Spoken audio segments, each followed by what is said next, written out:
خوش آمدید ہیں علم کا ساتھی میں، تعلیم کا آپ کا ہمسفر۔ یہ اے آئی سے تیار شدہ آڈیو ہے جہاں کبھی کبھار تلفظ کی چھوٹی موٹی غلطی ہو سکتی ہے، مگر مقصد صرف ایک ہے، علم کو آسان اور دلچسپ انداز میں آپ تک پہنچانا۔ تو چلیے سفر علم شروع کرتے ہیں۔ آج ہم جس کتاب پر بات کر رہے ہیں وہ ہے ڈینیل جے بورسٹن کی دی ڈسکوررز۔ اس کا پورا عنوان بھی بہت دلچسپ ہے، a history of man search to know his world and himself. جی، یعنی انسان کی اپنی دنیا اور خود کو جاننے کی جستجو کی تاریخ۔ اور مصنف شروع میں ہی ایک بہت بڑی بات کہہ دیتے ہیں کہ اس کہانی کا ہیرو کوئی ایک شخص نہیں بلکہ خود انسان بطور دریافت کنندہ ہے۔ بالکل، اور یہ بہت اہم نقطہ ہے۔ مطلب کتاب ہمیں یہ بتاتی ہے کہ ہماری آج کی دنیا صرف آپ کہیں کولمبس یا گلیلیو کی وجہ سے نہیں ہے، اچھا، بلکہ ان گنت گمنام لوگوں کی وجہ سے ہے جنہوں نے وقت کو ناپنا سیکھا، سمندروں کے آسمانوں کے راز کھولے۔ تو یہ صرف کامیابیوں کی داستان نہیں ہے۔ کتاب کی ایک بات جو مجھے بہت ہی حیران کر گئی وہ یہ تھی کہ دریافت کی راہ میں سب سے بڑی رکاوٹ جہالت نہیں ہے۔ جی، ہم تو یہی سوچتے ہیں، ہے نا؟ لیکن وہ کہتے ہیں کہ اصل رکاوٹ ہے علم کا بھرم، ایلیوژن آف نالج۔ یہ تو الٹی بات لگتی ہے، علم رکاوٹ کیسے ہو سکتا ہے؟ یہ بہترین سوال ہے اور یہی کتاب کا مرکزی خیال ہے۔ دیکھیں، اس کا مطلب یہ ہے کہ اس دور کے جو سب سے پڑھے لکھے لوگ تھے وہ یہ جانتے تھے کہ سورج زمین کے گرد گھومتا ہے۔ ہاں، یہ تو ایک طرح سے فیکٹ تھا ان کے لیے۔ بالکل، یہ کوئی رائے نہیں تھی، یہ ایک سائنسی حقیقت تھی۔ تو جب کوپرنکس جیسے لوگوں نے کہا کہ نہیں، زمین سورج کے گرد گھومتی ہے، تو انہیں صرف ایک نئی بات نہیں بتانی تھی، انہیں ایک مسلمہ حقیقت کو چیلنج کرنا تھا، ایک پورے علمی نظام کو۔ یہی ہے وہ علم کا بھرم، جب آپ اتنے یقین سے کچھ جانتے ہوں کہ نئی حقیقت کی کوئی گنجائش ہی نہ بچے۔ واہ، یہ تو سوچنے کا بالکل نیا زاویہ ہے۔ اچھا، تو شاید اسی لیے کتاب میں کچھ بڑے چونکا دینے والے سوالات بھی ہیں، جیسے وہ پوچھتے ہیں کہ چینیوں نے یورپ یا امریکہ کیوں دریافت نہیں کیا؟ جی، جبکہ ان کے پاس ٹیکنالوجی بھی تھی، بڑے جہاز بھی تھے۔ بالکل، یا پھر یہ کہ لوگوں کو یہ ماننے میں اتنا وقت کیوں لگا کہ زمین سورج کے گرد گھومتی ہے؟ اور ان سوالات کا مقصد صرف دلچسپی پیدا کرنا نہیں ہے۔ مصنف ان کے ذریعے یہ تجزیہ کرتے ہیں کہ وہ کون سے سماجی یا آپ کہیں ذہنی حالات تھے جو علم کے سفر کو روکے ہوئے تھے۔ اچھا، جیسے چین کے معاملے میں کتاب اشارہ دیتی ہے کہ ان کی سوچ زیادہ تر اندرونی معاملات پر مرکوز تھی۔ انہیں باہر کیا ہے جاننے میں وہ دلچسپی نہیں تھی جو یورپی اقوام کو تھی۔ تو یہ کتاب صرف کیا دریافت ہوا کے بارے میں نہیں ہے، بلکہ کیوں اور کیسے دریافت ہوا اور شاید کیوں نہیں ہو سکا اس کے بارے میں بھی ہے نا؟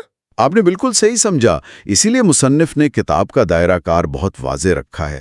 یہ جنگوں یا سلطنتوں کی تاریخ نہیں ہے، فنون لطیفہ وغیرہ کی بھی نہیں۔ جی نہیں، اس میں صرف ان چند ایجادات کا ذکر ہے جو دریافت کے لیے اوزار بنے، جیسے گھڑی، قطنما یا چھاپا خانہ۔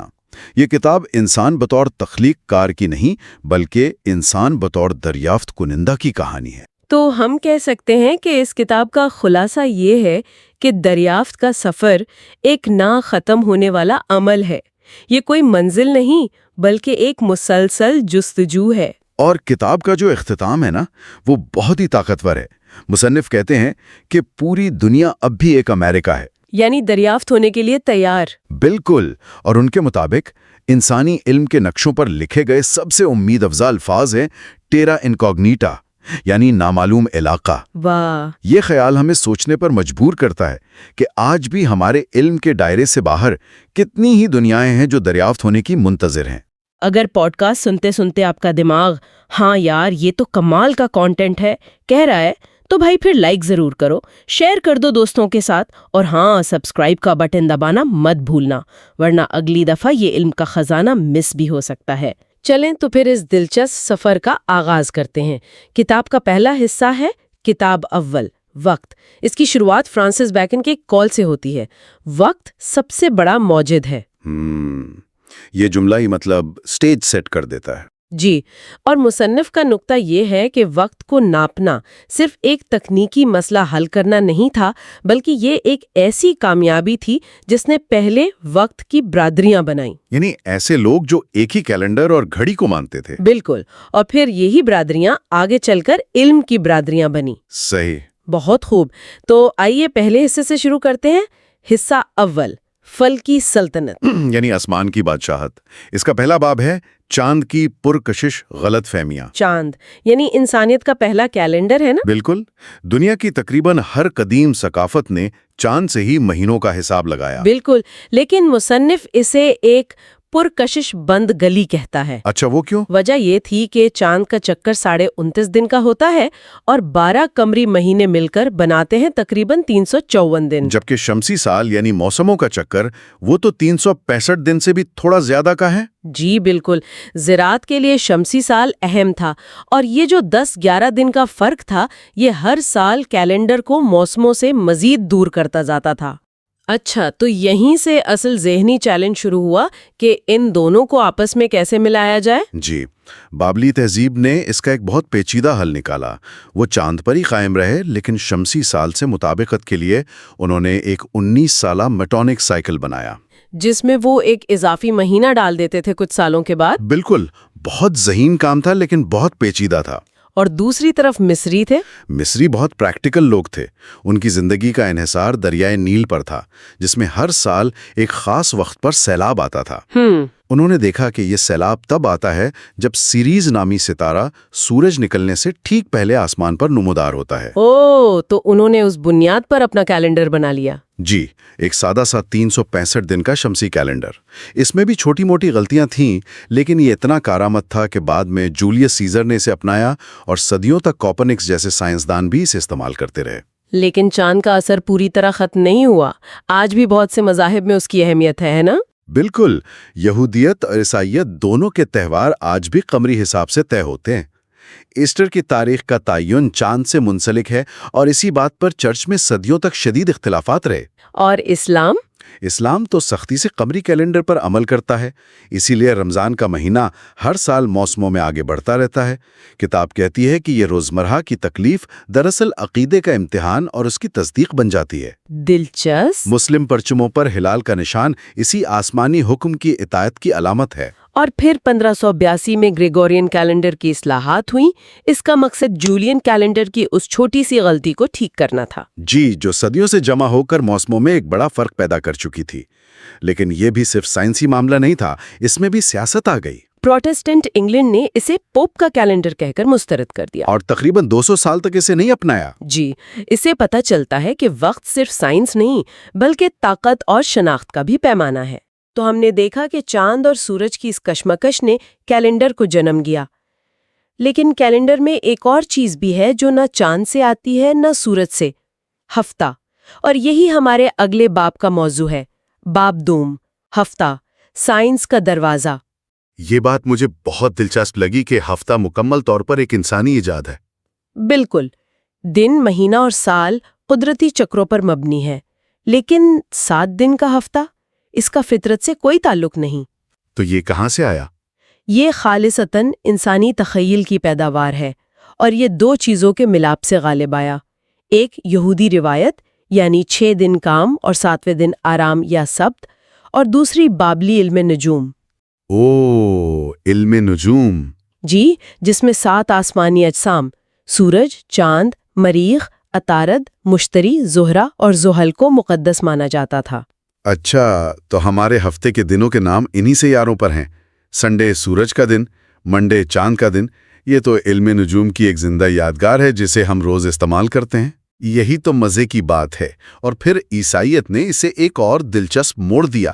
انہوں نے اپنا مقدس دن یہودیوں کے سبت یعنی ہفتے سے اتوار کو منتقل کر دیا۔ سورج کے دن پر؟ جی، انہوں نے سورج کے دن کو مسیحی کی قیامت سے جوڑ دیا، جنہیں راست بازی کا سورج کہا جاتا تھا۔ لیکن کتاب یہ دعویٰ کرتی ہے کہ ہفتہ سائنس کا دروازہ تھا۔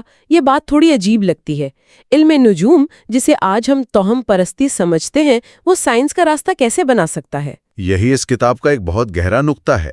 علم نجوم کے نتائج غلط تھے، لیکن اس کا طریقہ کار ایک بہت بڑا قدم تھا۔ وہ کیسے؟ اس سے پہلے لوگ قسمت کا حال جاننے کے لیے جانوروں کی آنتڑیاں دیکھتے تھے یا شگون لیتے تھے۔ علم نجوم نے پہلی بار یہ نظریہ پیش کیا کہ کائنات میں باقاعدہ غیر مرئی قوتیں ہیں جو دور سے زمینی واقعات پر اثر انداز ہوتی ہیں۔ یہ پیشگوئی اور آفاقی اصولوں کی تلاش کی طرف پہلا قدم تھا جو بعد میں سائنسی سوچ کی بنیاد بنا۔ یعنی اس نے انسان کو سکھایا کہ کائنات میں ایسے قوانین بھی ہو سکتے ہیں جو نظر نہیں آتے۔ یہیں سے تو مذہب اور سائنس کے درمیان ایک دلچسپ کشمکش شروع ہوتی ہے۔ میرے خیال میں اگلا باب اسی بارے میں ہے۔ بالکل، اور اسی لیے باب سوم خدا اور نجومی اسی پیچیدہ رشتے کو بیان کرتا ہے۔ اس باب میں مرکزی کردار بطلیموس یعنی ٹولمی کا ہے۔ جی، بطلیموس کا زمین کے مرکز ہونے کا نظریہ غلط تھا، لیکن اس کی کتابیں جیسے المیجسٹ اپنے دور کا سب سے بڑا سائنسی کام تھی۔ اس نے علم نجوم کو بھی ایک منظم شکل دی اور اسے ایک طبعی سائنس کے طور پر پیش کیا۔ تو اس نے تو ابتدائی عیسائیت کے لیے ایک بڑا مسئلہ کھڑا کر دیا ہوگا، کیونکہ وہاں آزاد مرضی کا تصور بہت مرکزی ہے۔ بہت بڑا مسئلہ۔ سینٹ آگسٹین جیسے کلیسا کے بڑے رہنماؤں نے علم نجوم کی سخت مخالفت کی۔ آگسٹین نے اپنی کتاب کنفیشنز میں لکھا ہے کہ اس نے خود اس پر یقین کیا تھا، لیکن پھر اس نے اسے یہ کہہ کر مسترد کر دیا کہ اگر ستارے تقدیر لکھتے ہیں تو ایک ہی وقت میں پیدا ہونے والے دو جڑواں بچوں کی تقدیر مختلف کیوں ہوتی ہے؟ بہت مضبوط دلیل ہے، لیکن کیا کلیسا نے اسے مکمل طور پر رد کر دیا؟ نہیں، اور یہیں پر بات دلچسپ ہو جاتی ہے۔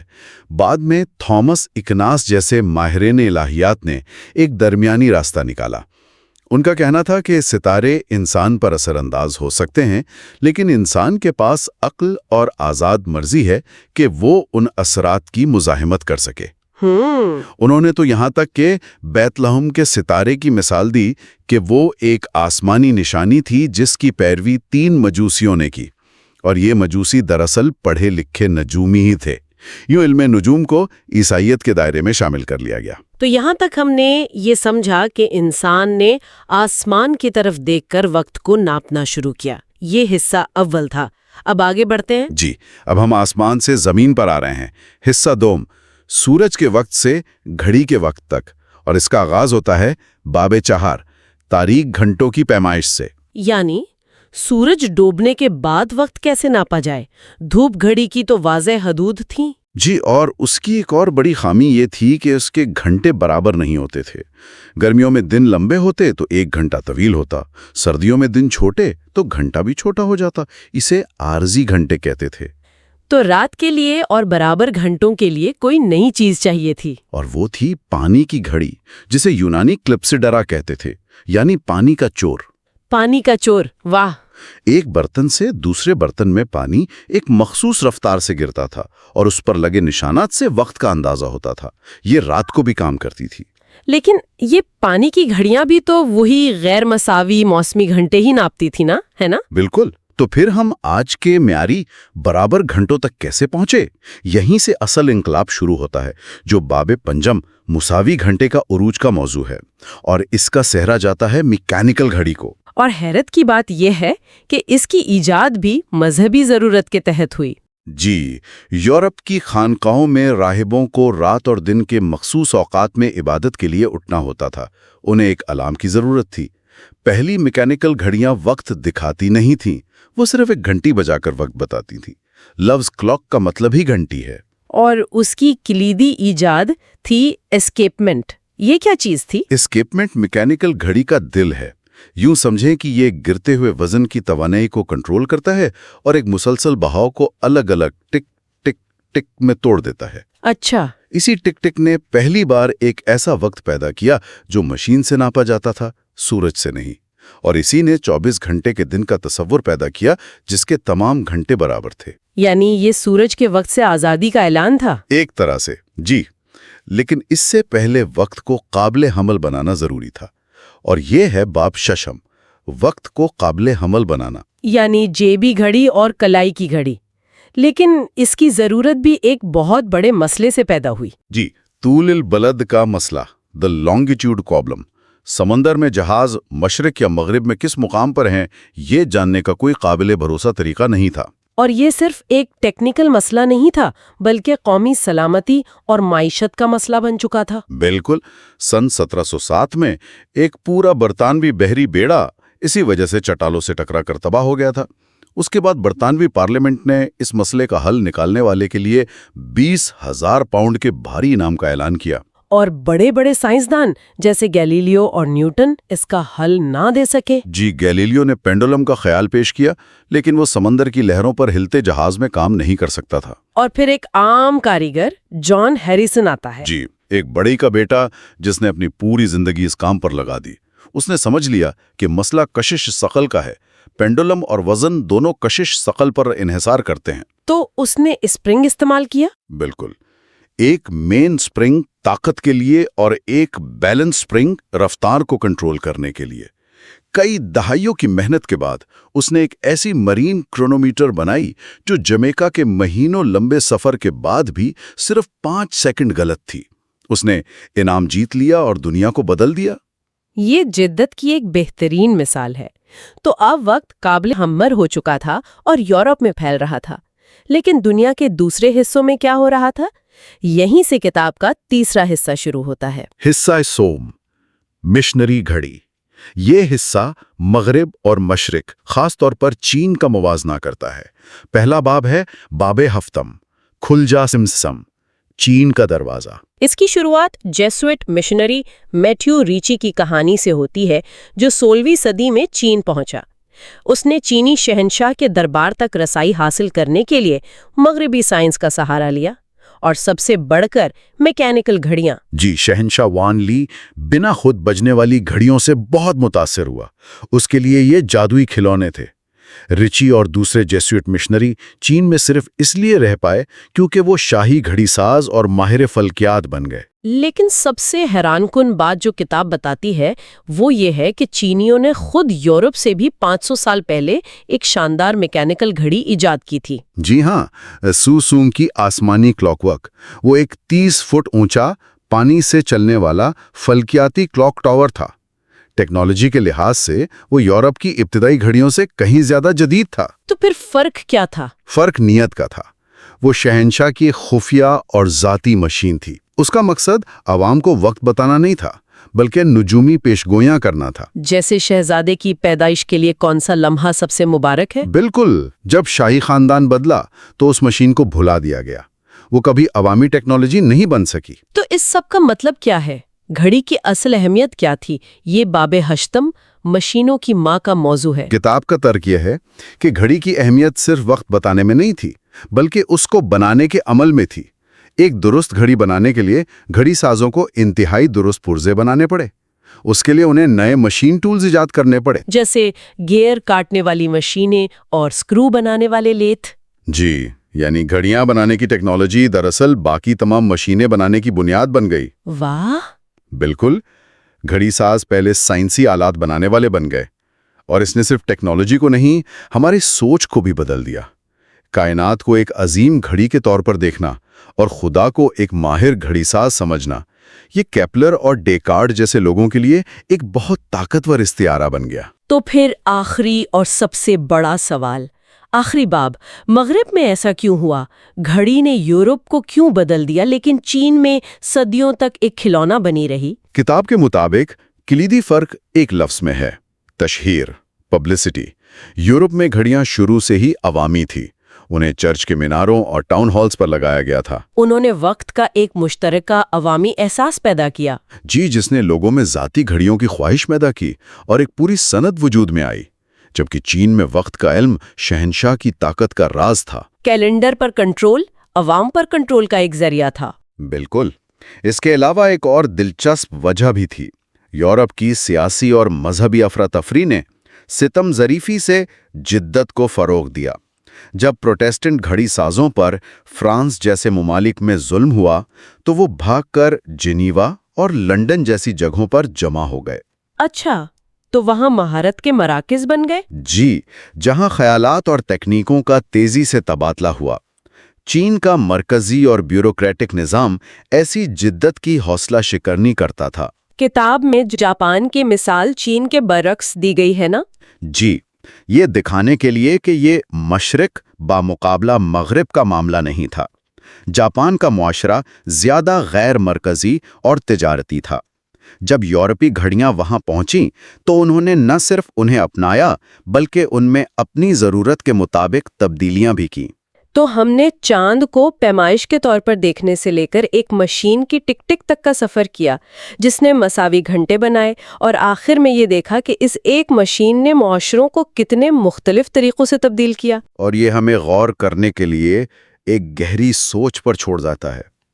گھڑی نے ہمیں اپنی دنیا کو منظم اور ہم آہنگ کرنے کی ناقابل یقین طاقت دی، لیکن سورج سے اپنی آزادی کا اعلان کرتے ہوئے ہم نے خود کو ایک نئے آقا کے متحد کر دیا، وہ ہے مشین۔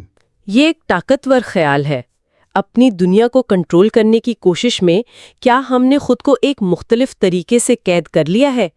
آج جب ہم منٹوں اور سیکنڈوں میں ناپی گئی زندگی گزارتے ہیں تو ہمیں سوچنا چاہیے کہ ہم نے کیا حاصل کیا ہے اور اس دنیا سے کیا کھو دیا ہے جو کبھی دن کی روشنی کی زیادہ لچکدار اور قدرتی تالوں کے مطابق چلتی تھی۔ تو کتاب کا دوسرا حصہ شروع ہوتا ہے زمین اور سمندر سے۔ اس کا مرکزی خیال یہی ہے کہ سیارے کو دریافت کرنے کے لیے انسانیت کو اپنے قدیم خوف سے آزاد ہونا پڑا، ہے نا؟ جی، اور تجربے کے دروازے کھولنے پڑے۔ اور اس کا چوتھا حصہ ہے تخیل کا جغرافیہ۔ یہیں سے کہانی شروع ہوتی ہے۔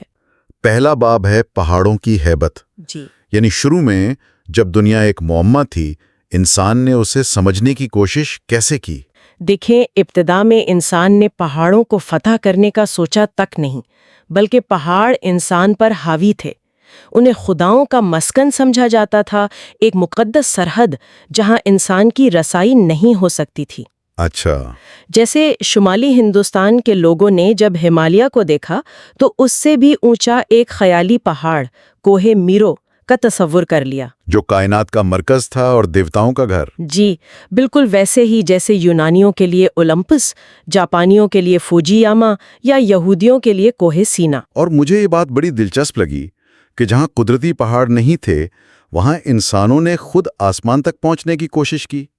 کیا میسوپوٹامیہ کے زگرات یا مصر کے آرام اسی خواہش کا نتیجہ تھے؟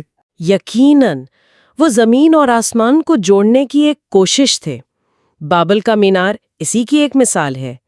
یہ عمارتیں، چاہے وہ بدھ مت کے استوپا ہوں یا امریکہ میں مایا تہذیب کے اہرام، یہ صرف عبادت گاہیں نہیں تھیں، یہ خود عبادت کی چیز تھیں جن پر چڑھ کر انسان خدا کے قریب ہونے کا احساس کرتا تھا۔ ٹھیک ہے، تو اس کے بعد باب 11 ہے جنت اور دوزخ کے نقشے۔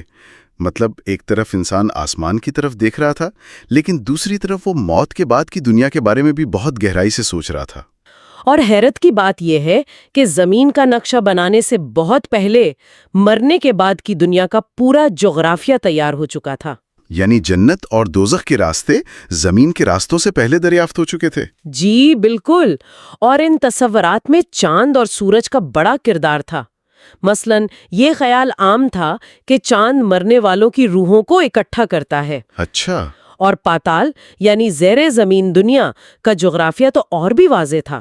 یونانی داستانوں میں سٹیکس دریا، ٹارٹرس کی قید اور ایلیشین فیلڈز کے باغات کا پورا نقشہ ملتا ہے۔ خوابوں میں جہنم کے جو مناظر بیان ہوئے ہیں، ابلتے ہوئے گندھک کے کنویں، آگ کے تالاب، وہ تو رونگٹے کھڑے کر دیتے ہیں۔ اور پھر دانتے کی ڈیوائن کامیڈی نے تو گویا دوزخ کا پورا ٹورسٹ گائیڈ ہی لکھ دیا، 9 سطحوں اور ہر سطح کے عذاب کی تفصیلات کے ساتھ۔ یہ سب ظاہر کرتا ہے کہ انسانی تخیل کو ہمیشہ سے ایک ترتیب، ایک نظام کی تلاش رہی ہے۔ بالکل، اور یہی تلاش ہمیں زمین کی شکل کے بارے میں قدیم نظریات میں بھی نظر آتی ہے۔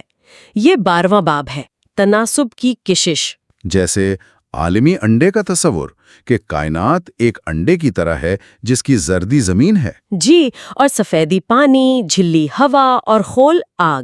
یا پھر دنیا کو سہارا دینے والی اساطیری شخصیات جیسے یونانیوں کا دیوتا ایٹلس یا ہندوؤں کے ہاتھی جو کچھوے کی پیٹھ پر کھڑے ہیں۔ یہ سب دنیا کو ایک قابل فہم شکل دینے کی کوششیں تھیں۔ لیکن پھر یونانیوں نے ایک انقلابی قدم اٹھایا۔ جی، انہوں نے کہانیوں سے آگے بڑھ کر ریاضی اور مشاہدے کا استعمال کیا اور یہ نتیجہ اخذ کیا کہ زمین چپٹی نہیں بلکہ گول ہے۔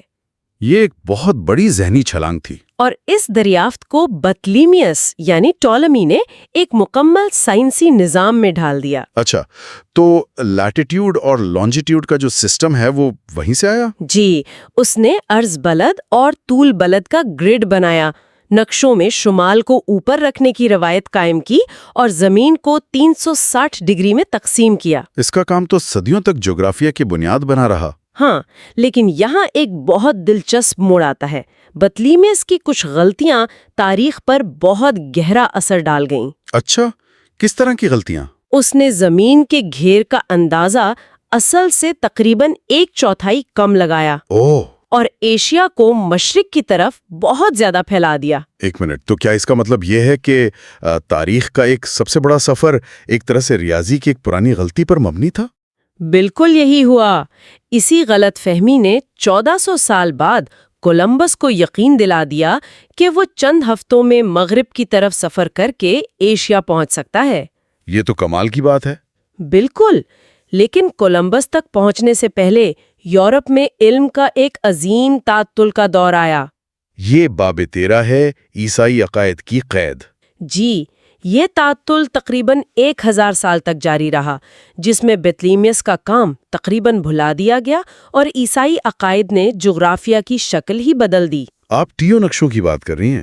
جی، وہی نقشے جو دنیا کو ایک گول پلیٹ یعنی او کی طرح دکھاتے تھے، اور بیچ میں ایک ٹی کی شکل میں پانی بہتا تھا جو دنیا کو 3 بر اعظموں ایشیا، یورپ اور افریقہ میں تقسیم کرتا تھا۔ بالکل، ان نقشوں کا مقصد دنیا کی حقیقت بیان کرنا نہیں بلکہ مذہبی کہانی کو تصویری شکل دینا تھا۔ اور ان کے مرکز میں ہمیشہ یروشلم ہوتا تھا، جسے بائبل کے حوالے سے دنیا کی ناف کہا جاتا تھا۔ تو جغرافیہ کا مقصد اب دنیا کو سمجھنا نہیں تھا بلکہ جنت ایدن جیسے مقدس مقامات کو نقشے پر دکھانا تھا۔ اور اسی دور میں کروی یعنی گول زمین کے نظریے کو بھی مسترد کر دیا گیا ہے نا؟ جی، باب 14 اسی بارے میں ہے، چپٹی زمین کی واپسی۔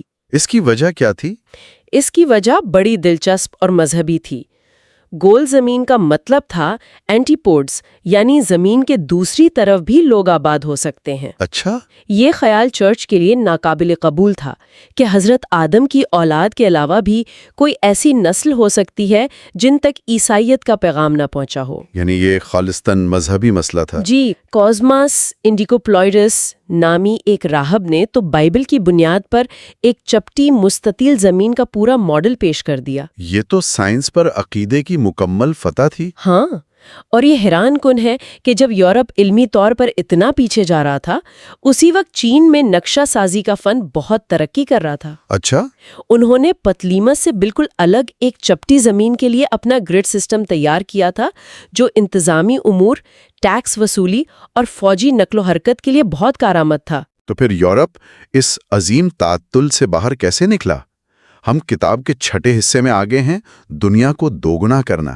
جی، اور اس کا 20واں باب ہے بطلیموس کا احا اور اس پر نظر ثانی۔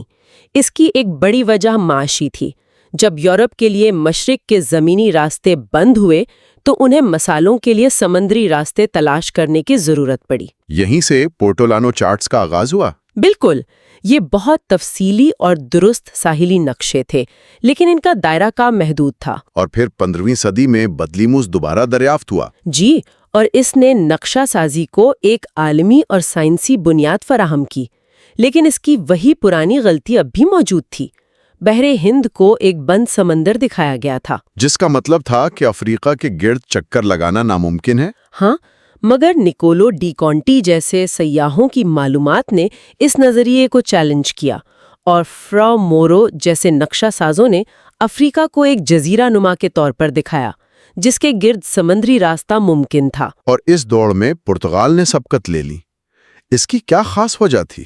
یہ باب 21 ہے، پرتگالی سمندری سرخیل۔ ایک تو ان کی جغرافیائی حیثیت بہترین تھی، وہ یورپ کے کنارے پر بحر اوقیانوس کے سامنے واقع تھے، اور دوسرا پرنس ہنری دی نیویگیٹر کا کردار جس نے ساگر باز میں ایک تحقیقی مرکز قائم کیا۔ لیکن سب سے بڑی تکنیکی کامیابی کاراول جہاز کی تیاری تھی۔ ایک منٹ، کیا اس سے پہلے جہاز ہوا کے مخالف نہیں چل سکتے تھے؟ یہ تو بہت بڑی بات ہے۔ اس کا مطلب ہے کہ آپ جا تو سکتے تھے لیکن واپسی کی کوئی گارنٹی نہیں تھی۔ بالکل، کاراوال میں تکونی بادبان لگے تھے جس کی وجہ سے وہ ہوا کے مخالف سمت میں بھی سفر کر سکتا تھا۔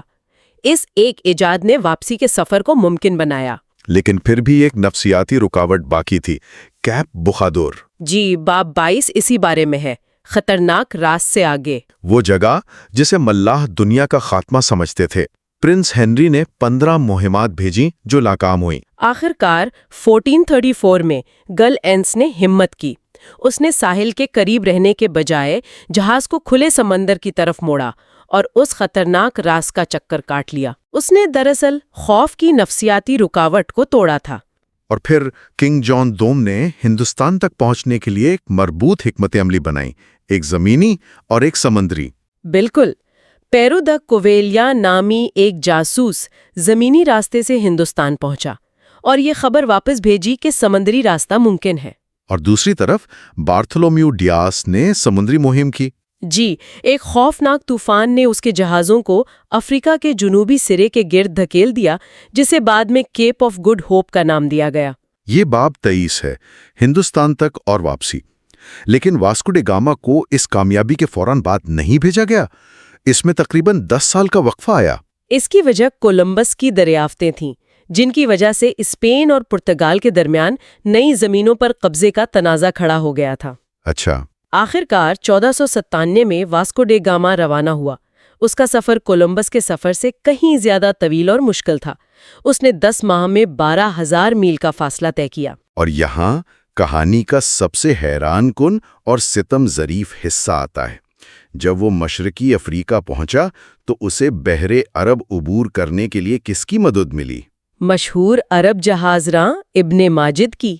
یہ تو تاریخ کی ستم ظریفی کی انتہا ہے۔ جی، ایک عرب نے ہی یورپ کے لیے بحر ہند کا راستہ کھولا، جس کے نتیجے میں وہاں عربوں کی صدیوں پرانی تجارتی اجارہ داری ہمیشہ کے لیے ختم ہو گئی۔ اس سے ایک بہت بڑا سوال پیدا ہوتا ہے۔ باب 24، عرب کیوں نہیں؟ اگر وہ بحری علوم میں اتنے ماہر تھے تو انہوں نے افریقہ کا چکر لگا کر یورپ کا راستہ کیوں نہیں دریافت کیا؟ اس کا سادہ جواب ہے، انہیں ضرورت نہیں تھی۔ اچھا؟ جیسا کہ کتاب میں کہا گیا ہے، وہ پہلے ہی وہاں تھے۔ بحر ہند کی تجارت مکمل طور پر ان کے کنٹرول میں تھی۔ انہیں یورپ کی کسی چیز کی ضرورت نہیں تھی، جبکہ یورپ کو مشرق کے مسالوں کی شدید ضرورت تھی۔ بالکل، ان کے پاس آگے بڑھنے کی کوئی معاشی ترغیب نہیں تھی۔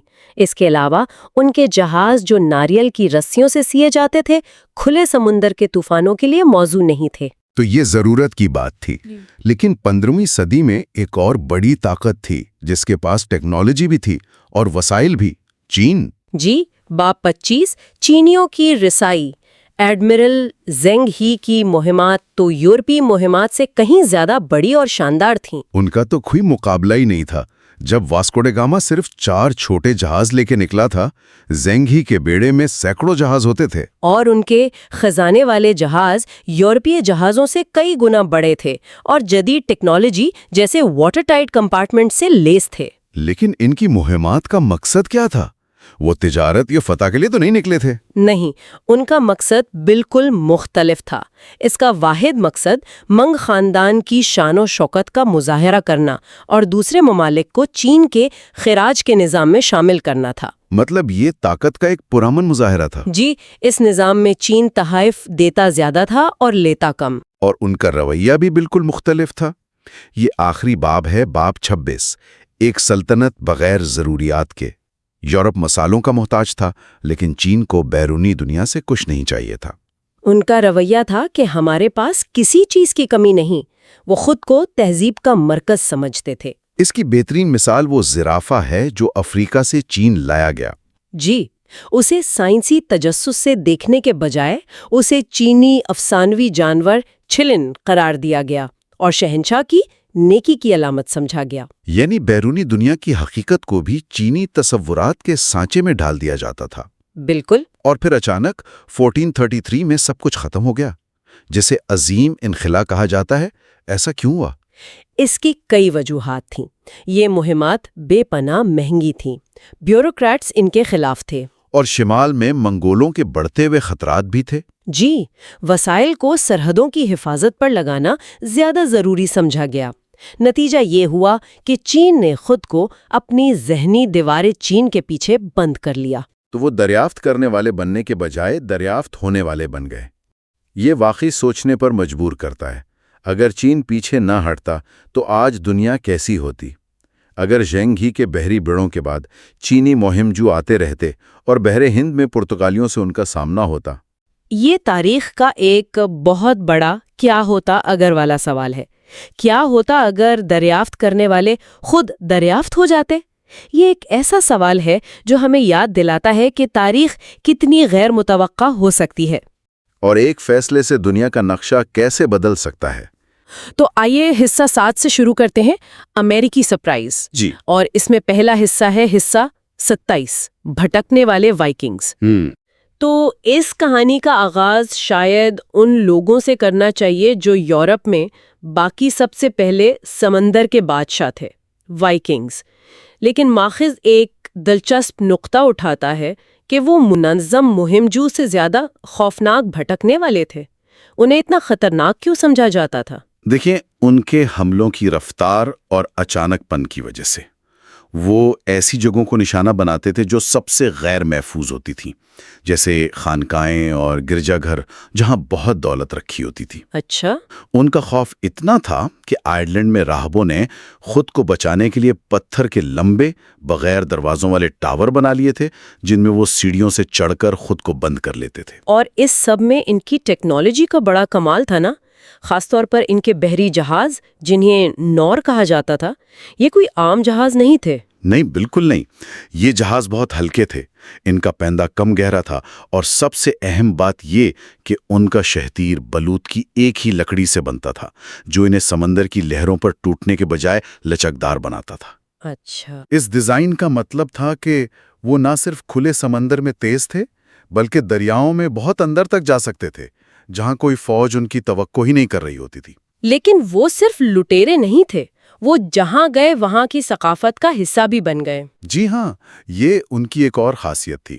وہ فرانس میں نارمن بن گئے، انگلینڈ کو متحد کرنے میں ان کا کردار تھا، یہاں تک کہ روس اور سسلی کی تاریخ پر بھی انہوں نے گہرے اثرات چھوڑے۔ لیکن اپنی تمام تر مہارت کے باوجود ان کے سفر کا مقصد علم کی تلاش نہیں تھا، بلکہ زمین اور دولت کا حصول تھا۔ تو اس کے بعد آتا ہے حصہ 28، ون لینڈ میں ایک بے نتیجہ اختتام۔ جی، اور اسی وجہ سے ان کا مغرب کی طرف سفر کسی منصوبے کے تحت نہیں تھا، بلکہ حادثات کا ایک سلسلہ تھا۔ زیادہ تر حادثاتی تھے۔ گرین لینڈ کی مثال لے لیں، اسے ایرک دی ریڈ نے آباد کیا، جو خود ایک مجرم تھا، جسے قتل کے الزام میں اس کی اپنی سرزمین سے نکال دیا گیا تھا۔ اچھا، اس نے اس برفانی جزیرے کو گرین لینڈ جیسا پرکشش نام دیا تاکہ دوسرے لوگ بھی وہاں آ کر بسنے پر آمادہ ہوں۔ یہ تاریخ کی شاید پہلی اور سب سے کامیاب مارکیٹنگ مہم تھی۔ تو پھر امریکہ کی دریافت بھی اسی طرح کا ایک حادثہ تھی؟ یہ بات تو تقریباً مذاق لگتی ہے کہ پہلا یورپی جس نے امریکہ کو دیکھا، اس نے وہاں اترنے کی زحمت ہی نہیں کی۔ ہاں، بیارنی ہارجولیفسن نامی ایک ملاح تھا جو دھند میں اپنا راستہ بھٹک گیا اور اس نے ایک انجان زمین دیکھی، لیکن اس کا کوئی ارادہ نہیں تھا کہ وہ وہاں اتر کر تحقیق کرے۔ اس کے برعکس لیف ایرکسن، جو ایرک دی ریڈ کا بیٹا تھا، اس نے بیارنی کا جہاز خریدا اور جان بوجھ کر اس زمین کی تلاش میں نکلا۔ اس نے مختلف جگہوں کو نام بھی دیے، ہیلیو لینڈ یعنی پتھریلی زمین، مارک لینڈ یعنی جنگلوں کی زمین، اور سب سے مشہور ون لینڈ یعنی انگوروں کی سرزمین۔ لیکن ون لینڈ میں بسنے کی تمام کوششیں ناکام ہو گئیں، آخر کیوں؟ اس کی سب سے بڑی وجہ مقامی لوگوں سے تصادم تھا، جنہیں وائکنگز سکریلنگز کہتے تھے۔ ان کے پاس اتنی تعداد یا وسائل نہیں تھے کہ وہ اپنے گھر سے اتنی دور مسلسل جنگ لڑ سکیں۔ صحیح. ماخوذ میں فریڈیز نامی ایک خاتون کی کہانی بہت دلچسپ ہے جو ایرک دی ریڈ کی بیٹی تھی. ہاں. ایک حملے کے دوران جب مرد بھاگ رہے تھے وہ حاملہ ہونے کے باوجود ڈٹی رہی اور حملہ آوروں کو ڈرانے کے لیے اپنی تلوار اپنی چھاتی پر ماری. یہ ایک ناقابل یقین منظر ہے. تو یہ صرف ایک جنگ نہیں تھی بلکہ مسلسل دشمنی کی کیفیت تھی جس نے وہاں بسنا ناممکن بنا دیا. بالکل. اور یہ ہمیں ایک اہم نقطے پر لاتا ہے جو ماخوذ میں بیان کیا گیا ہے. وائکنگز امریکہ پہنچے لیکن انہوں نے اسے دریافت نہیں کیا. اچھا، اس کا کیا مطلب ہے؟ مطلب یہ کہ ڈسکوری صرف کہیں پہنچ جانے کا نام نہیں ہے. ڈسکوری تب ہوتی ہے جب معلومات واپس پہنچیں اور آپ کی چھوڑی ہوئی دنیا کا نظریہ بدل دیں. وائکنگز کا سفر ایک بند گلی ثابت ہوا کیونکہ اس کا باقی یورپ پر کوئی اثر نہیں ہوا. ان کے پاس نہ نقشے تھے نہ کتب نما، اس لیے یہ ایک ایسا حادثہ تھا جسے وہ بار بار دہرا نہیں سکتے تھے. یہ تاریخ کا ایک بھولا ہوا باب بن گیا.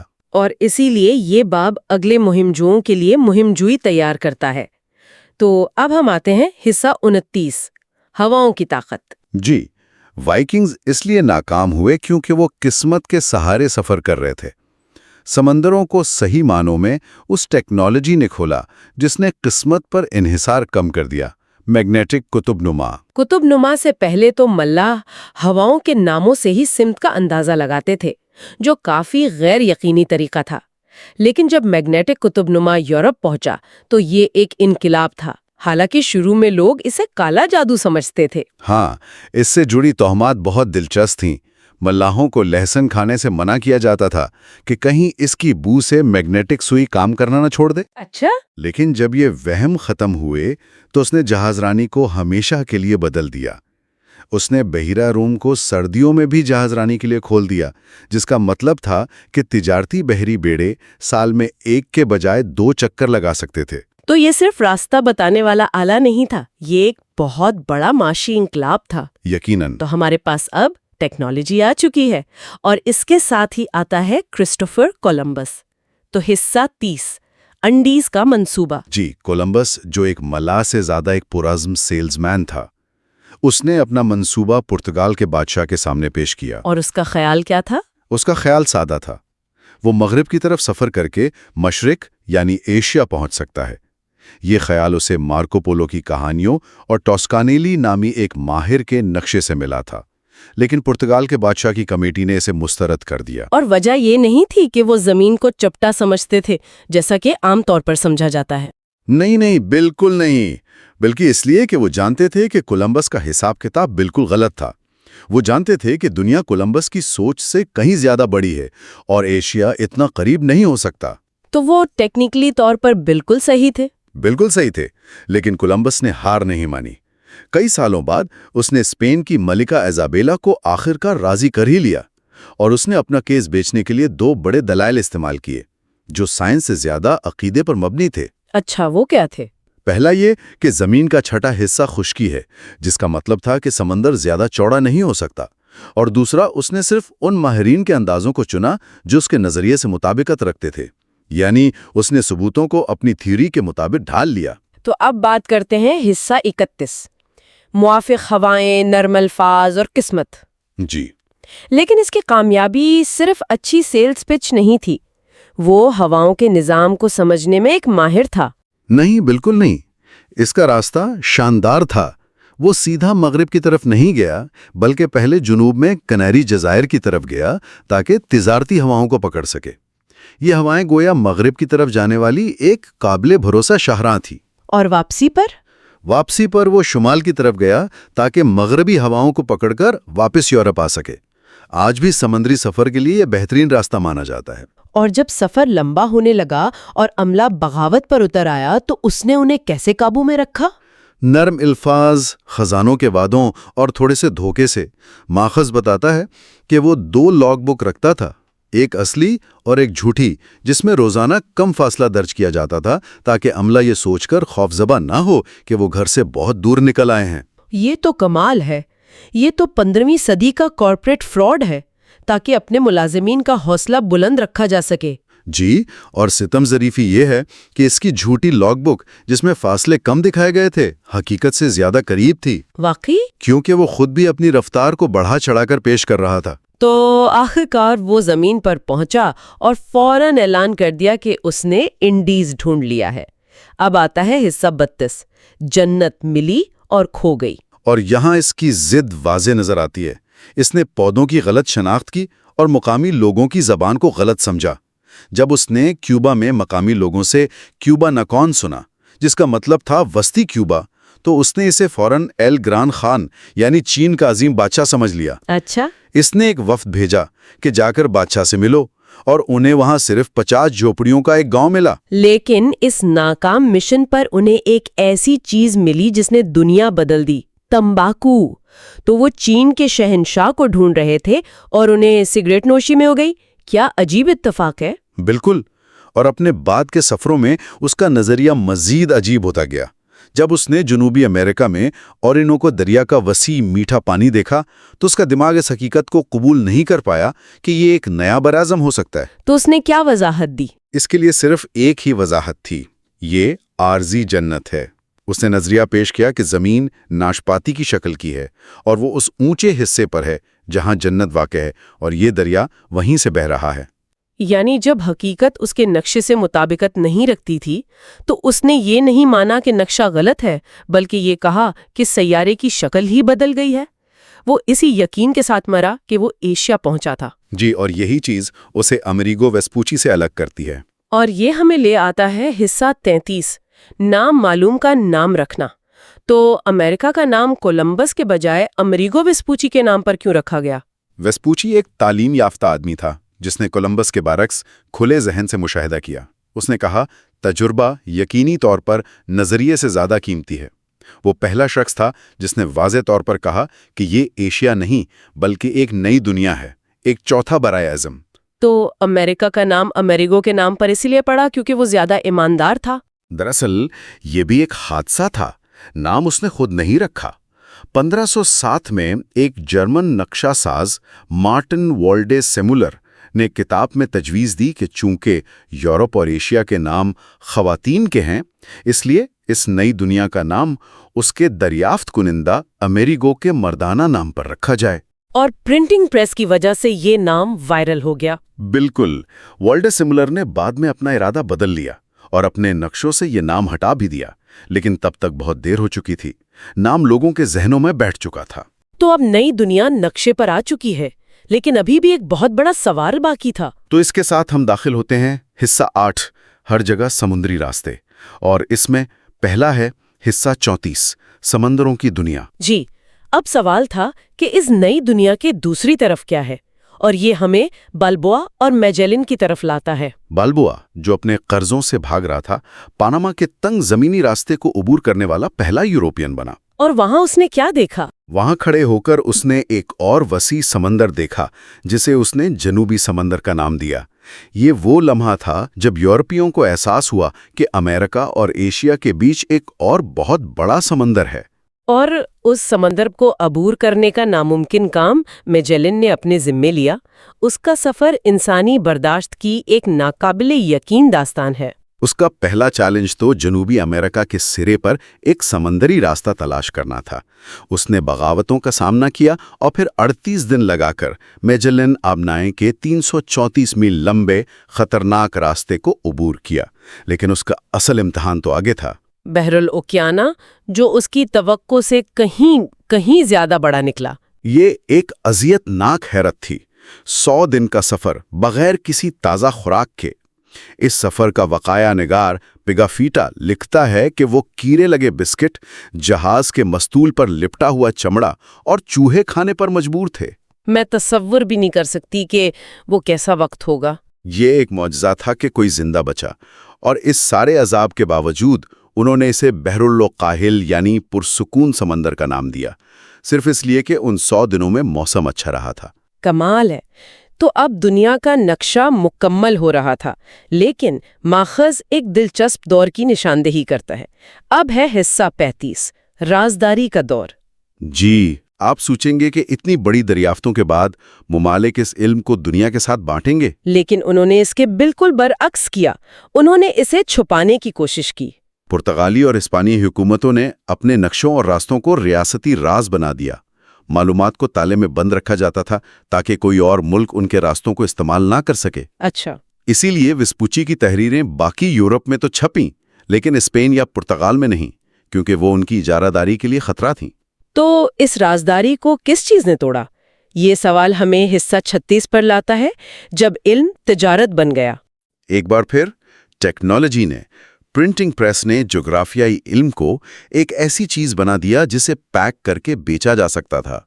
نقشہ ساز جیسے مرکیٹر اور آرٹیلیس نے ایٹلس اور نئے نقشے بنا کر اس علم کو عام لوگوں تک پہنچا دیا۔ اور مرکیٹر پروجیکشن کو تھوڑا سا کھولتے ہیں، یہ وہی نقشہ ہے جو ہم سب نے اسکول میں دیکھا ہے، ٹھیک ہے، جس میں گرین لینڈ افریقہ جتنا بڑا لگتا ہے۔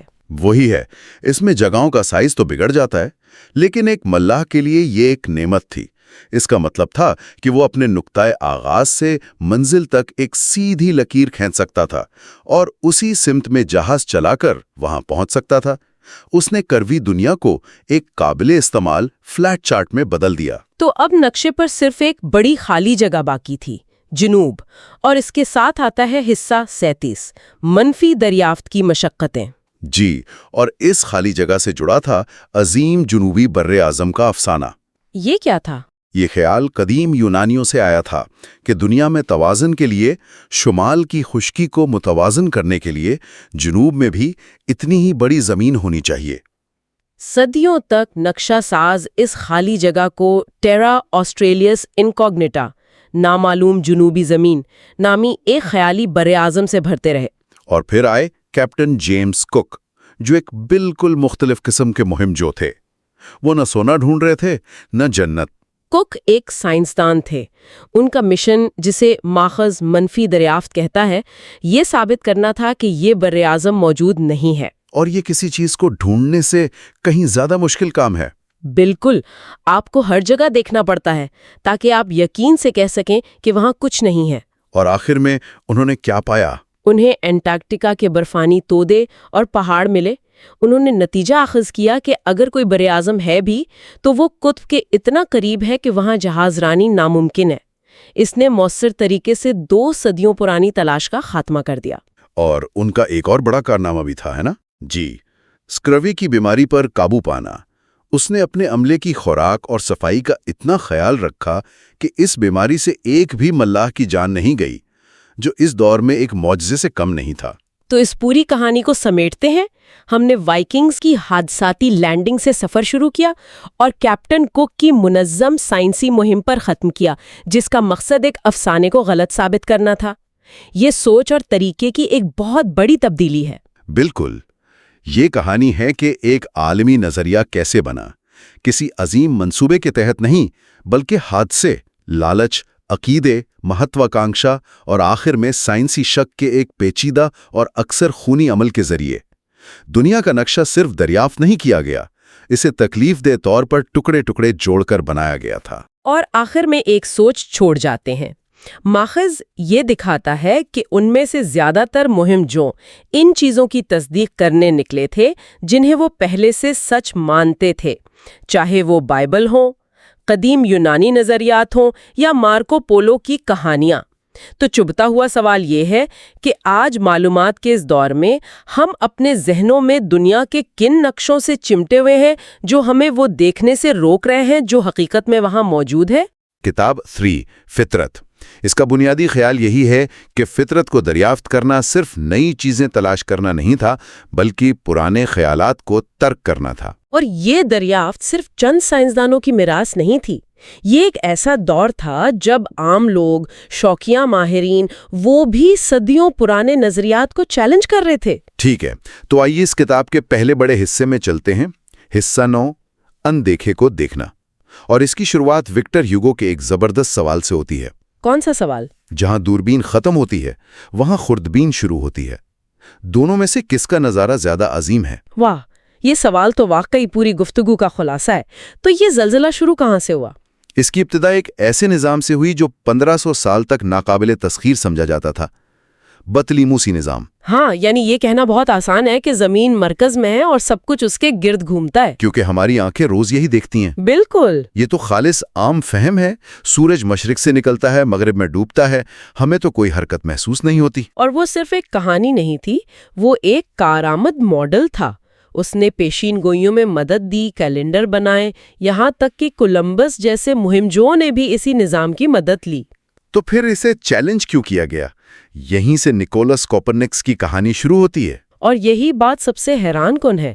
ہمارے ذرائع بتاتے ہیں کہ کوپرنکس نے اس نظام کو اس لیے چیلنج نہیں کیا کہ اس کے پاس کوئی نیا ثبوت تھا. تو پھر کیوں؟ بلکہ اس لیے کہ اسے بطلیموسی نظام بھدا لگتا تھا. بھدا؟ مطلب جمالیاتی وجہ سے؟ جی، اس سے ایک ایسا نظام چاہیے تھا جو زیادہ سادہ، خوبصورت اور ہم آہنگ ہو. یعنی سائنس کی تاریخ کی سب سے بڑی تبدیلیوں میں سے ایک کی بنیاد ریاضی نہیں بلکہ جمالیات تھی. کمال ہے. یہ بتاتا ہے کہ سائنسی انقلاب بعض اوقات تخیل کی چھلانگ ہوتے ہیں، ثبوت بعد میں آتے ہیں. بالکل. اور کوپرنکس کوئی پیشہ ور ماہر فلکیات بھی نہیں تھا. وہ چرچ کا ایک عہدیدار تھا جو فارغ وقت میں شوقیہ طور پر آسمان کو دیکھتا تھا. تو اس نے اپنا نظریہ پیش کیا کہ زمین سمیت تمام سیارے سورج کے گرد گھومتے ہیں. لیکن اس کی زندگی میں اس پر کوئی خاص ہنگامہ نہیں ہوا. جی، کیتھولک چرچ کافی حد تک خاموش رہا، جبکہ پروٹسٹنٹ رہنما مارٹن لوتھر نے اسے احمق نجومی کہہ کر مسترد کر دیا. لیکن اس کے کام کا پہلا عملی استعمال بھی بڑے دلچسپ انداز میں ہوا. کیلنڈر کی اصلاح میں؟ جی، صدیوں پرانے جولین کیلنڈر میں کچھ خامیاں آ گئی تھیں. تو پوپ گریگوری 13ویں نے جب کیلنڈر کی اصلاح کا حکم دیا تو ان کے ماہرین نے جن جدولوں کا استعمال کیا وہ کوپرنکس کے کام پر مبنی تھے. اچھا، تو چرچ نے ایک طرح سے خاموشی سے اس کے نظریے کو تسلیم کر لیا بغیر اس کا نام لیے؟ تو کوپرنکس نے ایک انقلابی خیال تو پیش کر دیا، لیکن اس کے پاس ثبوت نہیں تھا. اس ثبوت کے لیے سائنس کو ایک ایسے جنونی شخص کی ضرورت تھی جو اپنے پوری زندگی صرف آسمان کو گھورنے میں گزار دے. اور یہاں ٹائکو براہے کی انٹری ہوتے ہیں. اور کیا ہی کمال کا کردار تھا وہ. ڈنمارک کا ایک امیر نواب جس نے ننگی آنکھ سے مشاہدات کو ایک فن بنا دیا. ہاں، اس کی زندگی بھی کسی فلم کی طرح تھی. ایک جھگڑے میں اس کی ناک کٹ گئی، جس کے بعد وہ سونے اور چاندی کی بنی نکلی ناک لگاتا تھا. یعنی وہ بحث جیتنے کے لیے کسی بھی حد تک جا سکتا تھا. بالکل. بادشاہ نے اسے ایک پورا جزیرہ دے دیا جہاں اس نے یورانی بورڈ نامی ایک شاندار رصد گاہ بنائی. اور وہاں اس نے 20 سال تک بنا کسی دوربین کے ستاروں کی پوزیشنوں کو اتنی درستگی سے ریکارڈ کیا جو پہلے ممکن نہیں تھا. لیکن ٹائکو بھی کوپرنکس کے نظریے سے پوری طرح متفق نہیں تھا. اس نے ایک درمیانی راستہ نکالا. وہ کیا تھا؟ کہ زمین مرکز میں ہے، سورج اس کے گرد گھومتا ہے، لیکن باقی تمام سیارے سورج کے گرد گھومتے ہیں. مرتے وقت اس نے اپنا سارا ڈیٹا اپنے نوجوان اسسٹنٹ جوہانس کیپلر کے حوالے کر دیا. اور کیپلر بالکل مختلف تھا. وہ ایک گہرا مذہبی شخص تھا جسے یقین تھا کہ خدا نے کائنات کو ایک بہترین ریاضیاتی اصول پر بنایا ہے. جی، اور وہ اس خدا کی ترکیب کو سمجھنا چاہتا تھا. وہ ٹائکو کے ڈیٹا میں کائنات کی شاعری تلاش کر رہا تھا. اور اس سے وہ شاعری بھی مل گئی. سالہ سال کی محنت کے بعد اس نے یہ ثابت کیا کہ سیارے کامل دائروں میں نہیں بلکہ بیضوی مداروں میں گھومتے ہیں. یہ 2000 سال پرانے یونانی تصور پر ایک کاری ضرب تھی.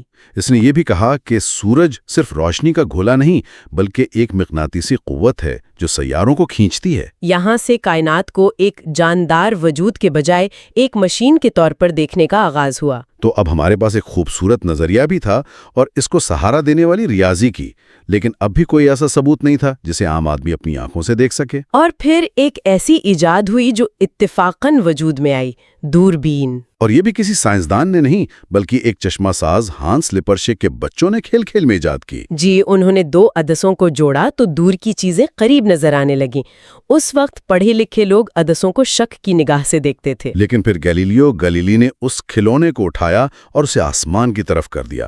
جنوری 1610 میں اس نے جو دیکھا اس نے سب کچھ بدل دیا. کیا دیکھا اس نے؟ اپنی کتاب دی اسٹاری میسنجر میں اس نے لکھا کہ چاند کی سطح ہموار نہیں بلکہ زمین کی طرح پہاڑوں اور وادیوں سے بھری ہے. واہ! کہکشاں صرف ایک دھندلا بادل نہیں بلکہ لاتعداد ستاروں کا جھرمٹ ہے. اور سب سے بڑھ کر اس نے مشتری کے گرد گھومتے ہوئے 4 چاند دریافت کر لیے۔ یہ ایک دھماکہ تھا۔ اگر چاند زمین جیسا ہے تو آسمانی اور زمینی دنیا میں کوئی فرق نہیں۔ بالکل، اور اگر مشتری کے اپنے چاند ہو سکتے ہیں تو زمین کیوں سورج کے گرد گھومتے ہوئے اپنے چاند کو ساتھ نہیں رکھ سکتی؟ یہ کوپرنکس کے نظریے کے حق میں پہلا ٹھوس آنکھوں دیکھا ثبوت تھا۔ لیکن اس نے گیلیلیو کو ہیرو بنانے کے ساتھ ساتھ ویلن بھی بنا دیا۔ لوگ اس کے آلے پر ہی شک کرنے لگے۔ جی، ایک پروفیسر نے تو اس کی دوربین سے دیکھنے سے ہی انکار کر دیا تھا کہ کہیں اسے وہ کچھ نہ نظر آ جائے جس پر وہ یقین نہیں کرنا چاہتا۔ کیونکہ یہ صرف ایک سائنسی بحث نہیں تھی نا۔ نہیں، یہ فلسفے، مذہب اور انسان کی کائنات میں حیثیت کو چیلنج کرنے کے مترادف تھا۔ اسی وجہ سے چرچ کے ساتھ اس کا تصادم ناگزیر تھا۔ گالیلیو نے دلیل دی کہ بائبل ہمیں یہ سکھانے کے لیے نہیں کہ آسمان کیسے چلتا ہے، بلکہ یہ سکھانے کے لیے ہے کہ ہم آسمان تک کیسے پہنچ سکتے ہیں۔ لیکن یہ دلیل کام نہ آئی۔ 1633 میں اس پر مقدمہ چلایا گیا اور آخر کار اسے گھٹنوں کے بل جھک کر اپنے نظریے کو جھوٹ قرار دینے پر مجبور کیا گیا۔ اور اسے اپنی باقی زندگی گھر میں نظر بند رہنا پڑا۔ یہ سائنس کی تاریخ کا ایک بہت سیاہ باب ہے۔ لیکن خیال کو قید نہیں کیا جا سکتا۔ دوربین نے باہر کی کائنات کے دروازے کھولے تھے اور اسی دوران ایک اور آلہ خوردبین اندر کی کائنات کے راز فاش کر رہا تھا۔ رابرٹ ہک نے پسو اور مکھی کی آنکھ کی حیرت انگیز تصویریں بنائیں، لیکن اصل ہیرو تو ایک ڈچ تاجر اینٹونی وان لیون ہک تھا۔ جی، جو شوقیہ طور پر عدسے بناتا تھا۔ اس نے پانی کے قطرے کو اپنی بنائی ہوئی خوردبین کے نیچے رکھا اور اس کی دنیا ہی بدل گئی۔ اسے وہاں ایک پوری کائنات نظر آئی۔ ہزاروں ننھے منھے جاندار تیر رہے تھے جنہیں اس نے اینیمل کیولز کا نام دیا۔ یہ آج کے بیکٹیریا تھے۔ اس نے دریافت کیا کہ زندگی ہر جگہ موجود ہے، ان جگہوں پر بھی جہاں ہم تصور نہیں کر سکتے۔ یہ خیالات صرف یورپ تک محدود نہیں رہے۔ جی، جیزویٹ مشنری ان کو چین لے گئے۔ وہاں انہیں زیادہ تر فوجی مقاصد کے لیے استعمال کیا گیا، لیکن جب گیلیلیو کے مقدمے کی خبر پہنچی تو انہوں نے کوپرنیکس کے نظریے کی حمایت چھوڑ دی۔ لیکن جب یہی خیالات جاپان پہنچے تو وہاں انہیں کسی مذہبی مخالفت کا سامنا نہیں کرنا پڑا۔ ہاں، کیونکہ ان کے عقائد میں زمین یا انسان کو وہ مرکزی حیثیت حاصل نہیں تھی۔ انہوں نے اسے اپنے دیوتاؤں کی کہانیوں سے جوڑ کر اپنا لیا۔ تو یہ اندیکھی بیرونی دنیا کی کہانی تھی۔ اس کے ساتھ ہی حصہ 9 ختم ہوتا ہے، لیکن جیسا کہ وکٹر ہیوگو نے کہا تھا، ایک اور کائنات ہمارے اندر موجود تھی۔ بالکل۔ تو اب چلتے ہیں حصہ 10، اپنے اندر کی طرف۔ یہ ایک ایسی دنیا تھی جو توہمات اور صدیوں پرانی غلط فہمیوں میں اور بھی زیادہ جکڑی ہوئی تھی۔ جی، یہاں کا بطلیمیوس ایک یونانی طبیب تھا، گیلن، جس کے نظریات 1500 سال تک طب کی دنیا پر چھائے رہے۔ گیلن کا نظریہ 4 اخلاق پر مبنی تھا: خون، بلغم، صفرا اور سودا۔ بیماری ان 4 چیزوں کے عدم توازن کا نتیجہ تھی۔ اس نظام کو چیلنج کرنے والا پہلا شخص پیراسیلسس تھا، ایک باغی اور آوارہ گرد ڈاکٹر۔ اس نے کیا کہا؟ اس نے اعلان کیا کہ بیماری اندرونی عدم توازن کی وجہ سے نہیں بلکہ مخصوص بیرونی عوامل کی وجہ سے ہوتی ہے۔ ہر بیماری کا ایک خاص سبب اور ایک خاص علاج ہوتا ہے۔ تو یہ تو جدید طب کی بنیاد ہے۔ بالکل، وہ طب کا مارٹن لوتھر تھا۔ اس نے گیلن اور ابن سینا کی کتابوں کو سرے عام جلایا اور لاطینی کے بجائے عام جرمن زبان میں پڑھانا شروع کیا۔ لیکن گیلن کی عمارت میں سب سے بڑی درار انیٹمی یعنی جسم کی ساخت کے علم میں تھی۔ جی، گیلن نے اپنے تمام مشاہدات بندروں اور دوسرے جانوروں پر کیے تھے، کیونکہ انسانی جسم کی چیر پھان ممنوع تھی۔ اس نے فرض کر لیا تھا کہ انسان اور جانور اندر سے ایک جیسے ہوتے ہیں۔ اور 1500 سال تک کسی نے یہ چیک کرنے کی زحمت نہیں کی۔ پھر اینڈریا ویسالیس آیا۔ اس نے اس روایت کو توڑا کہ پروفیسر کرسی پر بیٹھ کر کتاب سے پڑھے گا اور کوئی حجام سرجن چیر پھاڑ کرے گا۔ اس نے خود اپنے ہاتھوں سے انسانی جسم کی چیر پھاڑ شروع کی۔ اور 1543 میں اسی سال جب کوپرنیکس کی کتاب شائع ہوئی، ویسالیس نے اپنی شاہکار کتاب ڈی ہیومانی کارپورس فیبریکا شائع کی۔ جی، یہ انیٹمی کی تاریخ کی سب سے اہم کتاب تھی۔ اس نے گیلن کی سینکڑوں غلطیاں درست کیں اور انسانی جسم کی ایسی تفصیلی تصویریں پیش کیں جو پہلے کبھی نہیں دیکھی گئی تھیں۔ تو ویسالیس نے جسم کا نقشہ تو درست کر دیا، لیکن یہ جسم کام کیسے کرتا ہے یہ اب بھی ایک معمہ تھا۔ بالکل، گیلن کا خیال تھا کہ جگر میں خون بنتا ہے، دل میں گرم ہوتا ہے اور پھر جسم میں استعمال ہو کر ختم ہو جاتا ہے۔ یہ ایک یک طرفہ سفر تھا۔ اس نظریے کو ولیم ہاروی نے چیلنج کیا۔ اس نے ایک بہت ہی سادہ لیکن انقلابی طریقہ استعمال کیا۔ اس نے حساب لگایا۔ حساب لگایا؟ کیسا حساب؟ اس نے اندازہ لگایا کہ دل ایک گھنٹے میں کتنا خون پمپ کرتا ہے۔ مقدار اتنی زیادہ تھی کہ جسم اتنی جلدی نیا خون بنا ہی نہیں سکتا تھا۔ اچھا، اس کا صرف ایک ہی مطلب ہو سکتا تھا، خون ختم نہیں ہوتا بلکہ جسم میں ایک دائرے میں گردش کرتا ہے۔ یعنی دل ایک بھٹی نہیں بلکہ ایک پمپ ہے، اور خون کا نظام ایک یک طرفہ گلی نہیں بلکہ ایک سرکولر ہائی وے ہے۔ بالکل، یہ کتنا بڑا ذہنی انقلاب تھا۔ لیکن ہاروی کی تھیوری میں ایک چھوٹا سا خلا تھا۔ وہ یہ نہیں بتا سکا کہ خون شریانوں سے وریدوں میں کیسے جاتا ہے۔ اس کے لیے ایک ایسے آلے کی ضرورت تھی جو اس کے پاس نہیں تھا، خوردبین۔ صحیح۔ اور اسی دوران پیمائش کا جنون بڑھ رہا تھا۔ سینٹوریو نامی ایک اور ڈاکٹر نے 30 سال تک خود کو ایک بڑی ترازو والی کرسی پہ تولا۔ 30 سال تک؟ یہ تو صبر کی انتہا ہے۔ جی، وہ کھانے سے پہلے، کھانے کے بعد اور فضلات خارج کرنے کے بعد اپنا وزن کرتا۔ اس نے دریافت کیا کہ اس کے جسم سے خارج ہونے والے مواد کا وزن اس کے کھائے گئے کھانے سے بہت کم تھا۔ تو باقی کہاں گیا؟ اس نے نتیجہ اخذ کیا کہ جسم سے ایک بڑی مقدار غیر محسوس پسینے کی شکل میں خارج ہوتی ہے۔ یہ میٹابولزم کی سائنس کی پہلی جھلک تھی۔ آخر کار ہاروی کے ادھورے دائرے کو مکمل کرنے کا کام مارسیلو مالپیگی نے کیا۔ اس نے خوردبین کا استعمال کیا اور مینڈک کے پھیپھڑوں میں وہ باریک نالیاں دریافت کر لیں جو شریانوں کو وریدوں سے جوڑتی ہیں، یعنی کیپلریز۔ دائرہ مکمل ہو گیا۔ جی، مالپیگی نے یہ بھی دکھایا کہ چھوٹی اور کمتر سمجھی جانے والی چیزوں کا مطالعہ کر کے ہم بڑی اور پیچیدہ چیزوں جیسے انسانی جسم کو سمجھ سکتے ہیں۔ لیکن اسے بھی شدید مخالفت کا سامنا کرنا پڑا۔ بہت زیادہ۔ اس کے مخالفین نے اس کی رصدگاہ میں گھس کر اس کے آلات توڑ دیے اور اسے جان سے مارنے کی دھمکیاں دی۔ تو یہ ساری کہانی ہمیں کہاں لا کر کھڑا کرتی ہے؟ کائنات کے مرکز سے ہٹائے جانے سے لے کر اپنے ہی جسم کے اندر پمپ اور پائپ دریافت کرنے تک یہ سفر سیدھا نہیں تھا۔ اور شاید سب سے بڑا سبق یہی ہے کہ دریافت کا کوئی اختتام نہیں ہے۔ مالپیگی، جس نے خوردبین سے اتنی دنیائیں دریافت کی، سوچتا تھا کہ شاید جانوروں اور پودوں کے بعد اسے معدنیات کی سادہ دنیا کا مطالعہ کرنا چاہیے۔